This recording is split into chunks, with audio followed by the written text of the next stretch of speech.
Hello, আসসালামু আলাইকুম। Secret tricks চ্যানেলের পক্ষ থেকে আপনাদের সবাইকে স্বাগতম। নিয়ে আসলাম নতুন আরেকটি ভিডিও। আজকের ভিডিওতে আমি আলোচনা করব ফেসবুকের বাম নামক একটা আপডেট নিয়ে।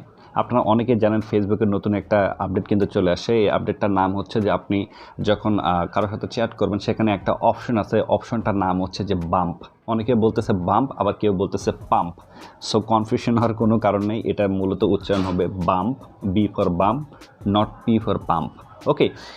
সো অনেকেই আমার কাছ থেকে জানতে চেয়েছেন যে ভাই আসলে মেসেঞ্জারের এই বাম্প অপশনের কাজটা কি, এটা কীভাবে পাবো, এটা কীভাবে দিব। সো এটা নিয়ে আজকে মূলত আমার এই ভিডিওটা করা, ঠিক আছে। সো অবশ্যই ফুল ভিডিওটা দেখবেন, তাহলে বুঝতে পারবেন যে এই বাম্প কীভাবে দিবেন, এটার কাজ কী, এটার সুবিধা কী, এটার অসুবিধা কী। ওকে, সো অবশ্যই ফুল ভিডিওটা দেখবেন। আরেকটি রিকোয়েস্ট করবো, সেটা হলো যে এখনও যদি চ্যানেলটিকে সাবস্ক্রাইব করে না থাকেন অবশ্যই চ্যানেলটিকে সাবস্ক্রাইব করবেন এবং সবার আগে নতুন ভিডিও পাওয়ার জন্য পাশে থাকা বেল আইকনটিতে ক্লিক করে রাখবেন। ওকে, সো দেখেন মেসেঞ্জারে এই বাম্প অপশনটা যদি এখন আপনি না পান, যে কাজটি করবেন জাস্ট সিম্পলি গুগল প্লে স্টোরে যাবেন। গুগল প্লে স্টোরে গিয়ে আপনি আপনার মেসেঞ্জারটাকে আপডেট দিয়ে নেবেন, ঠিক আছে। তাহলেই কিন্তু আপনি এই যে আপডেটটা আছে আপনার মেসেঞ্জারে, এই আপডেটটা পেয়ে যাবেন। সো তারপর আপনার করবেন কি, জাস্ট মেসেঞ্জারে যাবেন। দেখেন সাপোজ এই বন্ধুটার সাথে আমার মেসেঞ্জারে কথাবার্তা হয়, কনভারসেশন হয়, তার সাথে চ্যাটিং হয়, ঠিক আছে। সো বাম্পের মূলত কাজ কী? বাম্পের কাজটা হলো এরকম যে আপনি আপনার বন্ধুকে তার মেসেজটা মনে করিয়ে দিতে পারবেন, কিংবা বলতে পারেন যে রিপ্লাইং সিস্টেম। আগে যেমন হচ্ছে এই যে 3 ডটে দেখেন, এই মেসেজটার উপরে যদি আমরা ক্লিক করে এই যে রিপ্লাই যেরকম দিতাম, রিপ্লাই যে আলহামদুলিল্লাহ ভালো আছে, যে কোনো একটা বিষয়, যে এইটাই সেই মেসেজ, এইটাই সেই মেসেজ,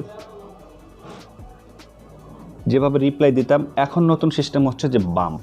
সেটা হচ্ছে যে এটার উপরে আপনি ক্লিক করবেন, যে কোনো টেক্সটের উপরে ক্লিক করার পর এই যে 3 ডট যে দেখতে পাচ্ছেন মোড়ের উপরে ক্লিক করবেন, এই যে দেখেন এই যে বাম্প। এটা কিন্তু হচ্ছে নতুন অপশন, এই যে বাম্প। দেখেন এটার উপরে যদি আমরা ক্লিক করি তাহলে ওই ব্যক্তিটার কাছে কিন্তু আপনার এই মেসেজটা বাম্প হয়ে চলে যাবে। এখানে দেখতে পাচ্ছেন যে ইউ বাম্প ইউর মেসেজ, এই যে দেখেন এই যে। সো এটাই একটু কনফিউশন, সেটা হচ্ছে যে মেসেঞ্জারে অলরেডি কিন্তু রিপ্লাইং অপশনটা আছে, তারপরে কিন্তু বাম্প অপশনটা নিয়ে আসা হয়েছে। এই বাম্প অপশনটার মূলত কাজ হলো যে সাপোজ আপনি আপনার বন্ধুর সাথে মেসেজে কথাবার্তা বলতেছেন। দেখেন এনার সাথে আমার অনেক কথাবার্তা হয়েছে, ঠিক আছে। সো কথাবার্তা হয়েছে যে এই মেসেজটা, সাপোজ দেখেন এই যে এই মেসেজটা উনি আমাকে এর আগেও দিয়েছে। সো 2 দিন 3 দিন পরে এই মেসেজটা আমি তাকে মনে করে দিতে চাইলাম যে এই মেসেজটা তুমি কিন্তু আমাকে দিয়েছিলা, এই যে এই মেসেজটা তুমি কিন্তু আমাকে দিয়েছিলা।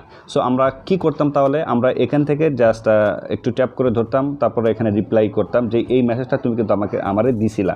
বাট এখন নতুন সিস্টেম হচ্ছে জাস্ট এটার উপরে ক্লিক করবেন, এটার উপরে ক্লিক করে এই যে মোড়ে আসবেন, মোড়ে আসার পরে যদি বাম্প করেন দেখেন ওই যে মার্চ 15 তারিখের যে মেসেজটা উনি আমাকে দিয়েছিল ওই মেসেজটা কিন্তু এই যে দেখেন আজকে এই যে আগস্টের 10 তারিখে তাকে কিন্তু আমি দিলাম রিপ্লাইং দেওয়া ছাড়াই, এই যে দেখেন। আর ওপরে কিন্তু লেখা আছে যে ইউ বাম্প ইউর মেসেজ। আশা করি বিষয়টা বুঝতে পারছেন। এখন আমি মূলত বলি যে আসলে আমার কাছে যে মেসেঞ্জারের যে রিপ্লাইং সিস্টেমটা ছিল এটা কিন্তু আমার কাছে খুবই ভালো লেগেছিল। এই বাম্প যে আপডেটটা নিয়ে আসে এটার দ্বারা কি উপকার হয়েছে এটা আমি আসলে বুঝি নাই। আর আমার কাছে পার্সোনালি এই আপডেটটা ভালো লাগে নাই। এর আগের যে আপডেটটা ছিল, যে রিপ্লাইং সিস্টেম যেটা অলরেডি ছিল মেসেঞ্জারে, এটা কিন্তু আমার কাছে বেশি ভালো লেগেছে। যেমন দেখেন এই মেসেজটা আপনি সাপোজ আপনি করবেন, রিপ্লাই করবেন, এই যে এখান থেকে এই যে রিপ্লাই দিতেন, কত সুন্দরভাবে রিপ্লাই দিতেন, ওকে এটা লিখে। বাট এটা যদি এখন বাম্প করতে চান এটার উপরে ক্লিক করতে হবে। এটার উপরে ক্লিক করার পরে এই যে আপনি এখানে পেয়ে যাবেন, এটা বাম্প চলে গেল, ঠিক আছে। বাট হ্যাঁ, একটা বিষয় ভালো এই বাম্পটা আসার ফলে, যেটা হয়েছে যে আপনার সময় কিন্তু সংক্ষিপ্ত হবে। কারণ আপনি যখন এটার উপরে বাম্প করবেন তখন কিন্তু আপনাকে কোনো কিছু লিখতে হবে না, বাট লেখার অপশনও নাই। বাট আপনি যদি এই জিনিসটা যদি আবার রিপ্লাই দিতে চান এই টেক্সটায়, তখন আপনি এখানে কিন্তু কিছু লিখতে পারবেন। হয়তো বা কোনো পার্সোনাল কিছু থাকতে পারে। সাপোজ 3 বছর আগের একটা ছবি দিয়েছিল আপনার বন্ধু, আপনি তাকে আবার এই 3 বছর সেম দিনে আপনি তাকে মনে করে দিতে চাচ্ছেন। সো আপনি করতেন কি আর কি সুবিধা ছিল, সেটা হচ্ছে যে সাপোজ এটাই ছবি, এই ছবির উপরে ক্লিক করতেন, রিপ্লাই দিতেন যে আপনি ওনাকে লিখতেন যে এটাই 3 ইয়ার্স আগের পিকচার। সো এটা কিন্তু ভালো ছিল, ঠিক আছে।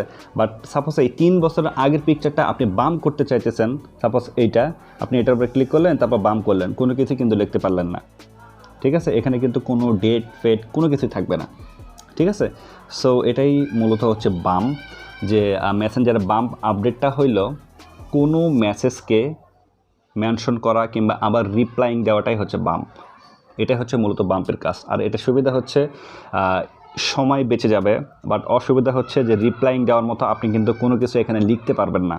বাট আমার কাছে পার্সোনালি রিপ্লাইং দেওয়ার যে অপশনটা আছে এবং ছিল ওইটাই ভালো লেগেছে। এই যে বাম্প দেওয়ার এই অপশন আমার কাছে ভালো লাগে না। ঠিক আছে, সো আপনার কাছে কেমন লেগেছে অবশ্যই এই ভিডিওটার কমেন্ট বক্সে কমেন্ট করে জানাবেন। আর ভিডিওটা যদি ভালো লাগে অবশ্যই লাইক কমেন্ট শেয়ার এবং চ্যানেলটিকে সাবস্ক্রাইব করতে ভুলবেন না। আর দেখা হচ্ছে নতুন কোনো ভিডিওতে, সে পর্যন্ত সবাই ভালো থাকবেন, সুস্থ থাকবেন। আল্লাহ হাফেজ।